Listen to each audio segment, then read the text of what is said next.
Selamat jumpa dalam OKP Channel, Orang Kampung Punya Channel. Seperti biasa kita jumpa lagi pada hari ini, Sabtu 17 Juli 2021. Tepat pada 1 Desember 2018 sampai dengan 1 Desember 2019, ya, 1 tahun, saya tinggal di Manila, Filipina, karena ada kepentingan tertentu. Tetapi untuk kali ini kepentingan seperti apa saya tidak akan sampaikan.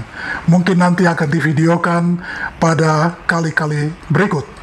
Yang saya mau sampaikan pada kesempatan ini ialah tentang Kampung Ternate dan suku Aita di Filipina. Yang pertama tentang Kampung Ternate atau Kota Ternate. Selain ada Kota Ternate di Maluku, tetapi juga di beberapa daerah dikenal juga Kampung Ternate, seperti di Kecamatan Alor Barat Laut, Kabupaten Alor, Provinsi NTT, ada Kampung Ternate di sana. Tetapi juga ada Kampung Ternate di Manado. Ya, saya tahu persis karena saya juga cukup lama tinggal di Manado. Ada juga Jalan Ternate di Merauke, Papua. Tentu jalan ini ada ceritanya sehingga mereka menggunakan Ternate. Dan yang paling penting dalam video ini ialah tentang Kota Ternate di Manila. Ceritanya, Maluku dulu termasuk kaya rempah-rempah sehingga menjadi tujuan perdagangan negara-negara Eropa, terutama Portugis yang ke Maluku pada tahun 1512, disusul Spanyol pada tahun 1521, kemudian Belanda pada tahun 1599. Khusus mengenai Portugis dan Spanyol, mereka berebutan wilayah Maluku, sehingga pada tanggal 22 April 1529 diadakan pertemuan di kota Saragossa, Spanyol, yang kemudian dikenal dengan Perjanjian Saragossa.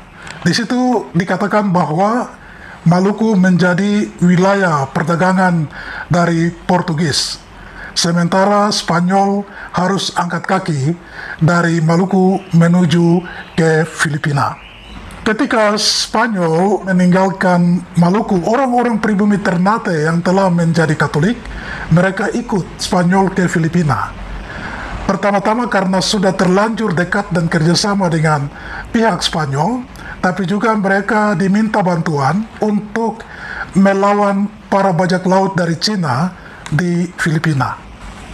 Masyarakat pribumi Ternate ini akhirnya tinggal turun-temurun dari generasi ke generasi dan membangun satu kota yang disebut Kota Ternate. Sekitar 2 jam dari Metro Manila, ya, melalui darat, ada jalan tol di sana. Sebuah kota yang mereka bangun mirip sekali dengan Kota Ternate di Indonesia, menjadi bagian dari Provinsi Cavite. Saya sebenarnya punya maksud dengan cerita tentang ini, tetapi nanti akan saya sampaikan pada bagian akhir dari video ini. Hal kedua tentang suku Aita. Pada tanggal 11 Juni 2019, ada seorang teman mengajak saya macam sedikit paksa untuk pergi ke tempat tugasnya yang katanya di pegunungan. Lalu saya tanya, dari Metro Manila ke sana itu berapa jam? Dia katakan 2 jam 39 menit. Waduh, itu terlalu jauh, ya. Tapi dia mengatakan, tidak apa-apa, kau ikut saja, nanti akan ketemu sesuatu yang membuat kamu senang, katanya. Dan memang benar, ketika sampai di sana, saya terkejut, rasa gembira juga, karena berjumpa dengan masyarakat di sana yang mirip dengan saya. Kulit hitam, rambut keriting. Saya heran kenapa kelompok ini ada di sini. Lalu saya tanya kepada teman, mereka ini datang dari mana? Dan teman ini mengatakan, mereka bukan pendatang di sini. Mereka ini adalah orang-orang pribumi Filipina. Pribumi Filipina itu kulit hitam, rambut keriting. Mereka punya karakter kelihatannya mirip sekali dengan orang-orang di kampung saya. Waktu itu kami sembahyang, mereka bawa semua persembahan berupa hasil kebun, mangga, nanas, segala macam. Mereka tumpuk di depan meja itu sampai hampir rata dengan meja. Saya menjadi penasaran dengan suku Aita ini yang mirip dengan kami orang Papua. Lalu saya cek, kenapa manusia-manusia yang hampir sejenis ini ada di kawasan Pasifik ini? Lalu saya coba buka-buka Google, mulai melihat. Ternyata ada pembagian-pembagian wilayah yang menurut saya sangat bagus dan membuat kita bisa memahami satu sama lain.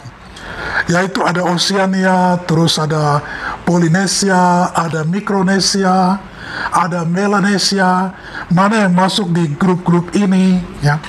Ternyata yang namanya Melanesia, ya, termasuk saya orang Papua, tapi juga ternyata dalam daftar itu Maluku dan Flores pun termasuk Melanesia. Ya, mungkin saya pikir ini kita perlu pelajari lebih jauh, ya. Saya cuma sampaikan saja. Ada dua hal yang saya mau katakan di dalam cerita pengalaman ini, yaitu bahwa ternyata sejarah manusia, historisitas manusia ini berproses mengarahkan manusia kepada unitas, saling keterkaitan satu dengan yang lain. Itulah sebabnya ketika ada orang yang mengklaim sekat suku, sekat ras, sekat agama, pasti menjadi masalah karena bertentangan dengan hakikat dasar dari historisitas manusia. Hal kedua yang saya mau katakan dalam cerita pengalaman ini bahwa ketika kita memiliki pandangan wawasan yang cukup luas, maka kita tahu posisi kita dan kita tahu apa yang harus kita lakukan. Orang bilang berpikir secara mondial dan bertindak lokal. Bukan sebaliknya, berpikir lokal, bertindak mondial. Itu pasti bermasalah. Jadi sejarah ini berproses mengantarkan orang kepada unitas, keterjalinan satu sama lain. Sampai kepada proses yang paling akhir, yaitu di akhirat, di mana semua orang akan berkumpul dalam kerajaan Allah. Terserah mau terima atau tidak, itu terserah Anda. Ya, kalau baik silakan ambil, kalau tidak, lupakan saja. Terima kasih.